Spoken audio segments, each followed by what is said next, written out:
dainty China country. While the Woodman was making a ladder from wood which he found in the forest, Dorothy lay down and slept, for she was tired by the long walk. The Lion also curled himself up to sleep, and Toto lay beside him. The Scarecrow watched the Woodman while he worked, and said to him, "I cannot think why this wall is here, nor what it is made of." "Rest your brains and do not worry about the wall," replied the Woodman. "When we have climbed over it we shall know what is on the other side." After a time the ladder was finished. It looked clumsy, but the Tin Woodman was sure it was strong and would answer their purpose. The Scarecrow waked Dorothy and the Lion and Toto, and told them that the ladder was ready. The Scarecrow climbed up the ladder first, but he was so awkward that Dorothy had to follow close behind and keep him from falling off. When he got his head over the top of the wall, the Scarecrow said, "Oh, my!" "Go on!" exclaimed Dorothy.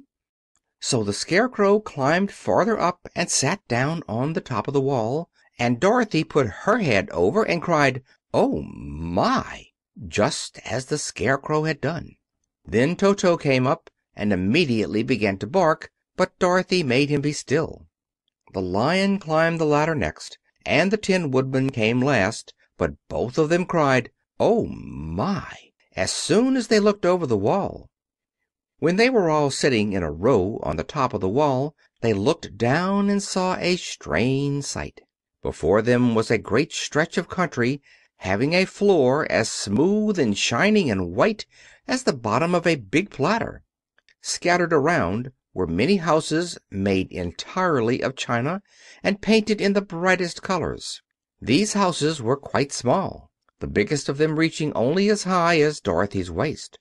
There were also pretty little barns, with china fences around them, and many cows and sheep and horses and pigs and chickens, all made of china, were standing about in groups. But the strangest of all were the people who lived in this queer country.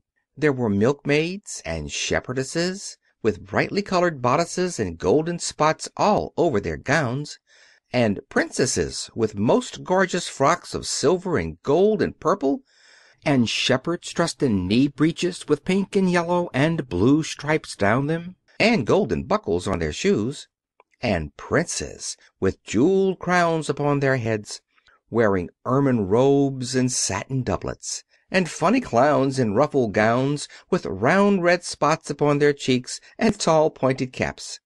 And, strangest of all, these people were all made of china, even to their clothes, and were so small that the tallest of them was no higher than Dorothy's knee. No one did so much as look at the travelers at first, except one little purple china dog with an extra large head, which came to the wall and barked at them in a tiny voice, afterwards running away again. "How shall we get down?" asked Dorothy.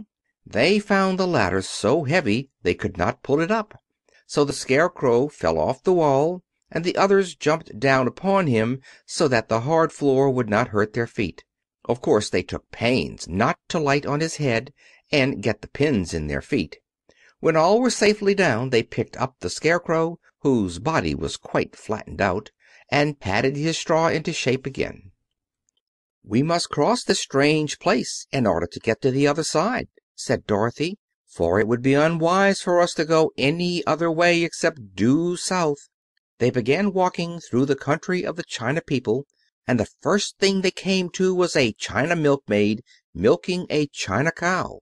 As they drew near, the cow suddenly gave a kick and kicked over the stool, the pail, and even the milkmaid herself, and all fell on the china ground with a great clatter.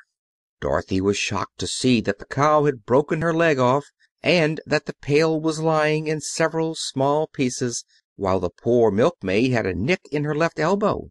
"There!" cried the milkmaid angrily. "See what you have done. My cow has broken her leg, and I must take her to the mender shop and have it glued on again. What do you mean by coming here and frightening my cow?" "I'm very sorry," returned Dorothy. "Please forgive us." But the pretty milkmaid was much too vexed to make an answer. She picked up the leg sulkily and led her cow away, the poor animal limping on 3 legs. As she left them, The milkmaid cast many reproachful glances over her shoulder at the clumsy strangers, holding her nicked elbow close to her side. Dorothy was quite grieved at this mishap. "We must be very careful here," said the kind-hearted Woodman, "or we may hurt these pretty little people so they will never get over it." A little farther on Dorothy met a most beautifully dressed young Princess, who stopped short as she saw the strangers and started to run away. Dorothy wanted to see more of the Princess, so she ran after her, but the China girl cried out, "Don't chase me! Don't chase me!"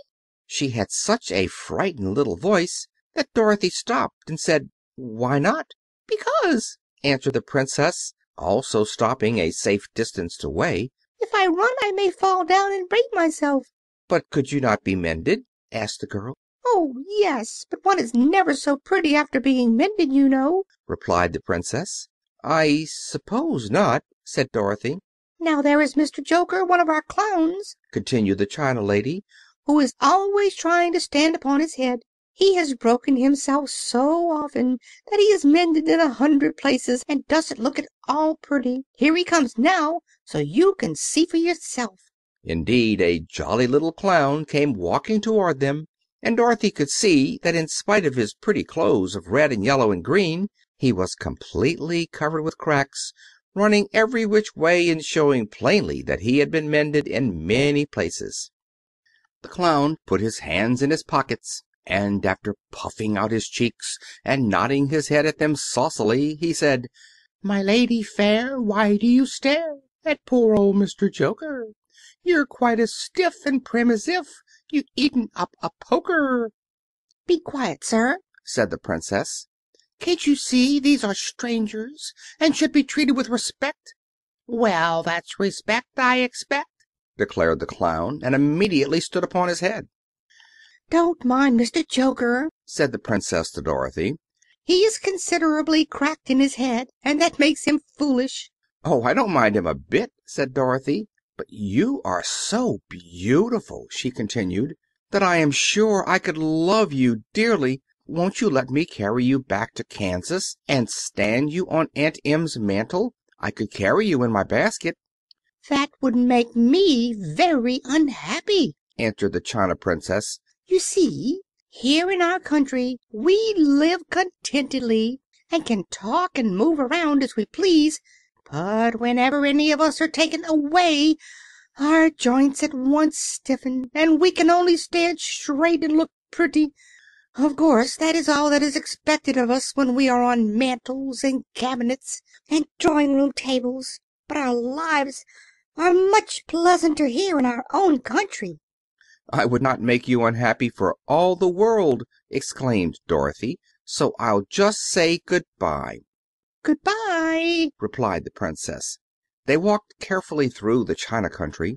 The little animals and all the people scampered out of their way, fearing the strangers would break them, and after an hour or so the travelers reached the other side of the country and came to another China wall. It was not so high as the first, however, and by standing upon the Lion's back they all managed to scramble to the top. Then the Lion gathered his legs under him and jumped on the wall, but just as he jumped he upset a china church with his tail and smashed it all to pieces. "That was too bad," said Dorothy, "but really I think we were lucky in not doing these little people more harm than breaking a cow's leg and a church. They are all so brittle." "They are, indeed," said the Scarecrow, "and I am thankful I am made of straw and cannot be easily damaged. There are worse things in the world than being a Scarecrow." End of chapter 20.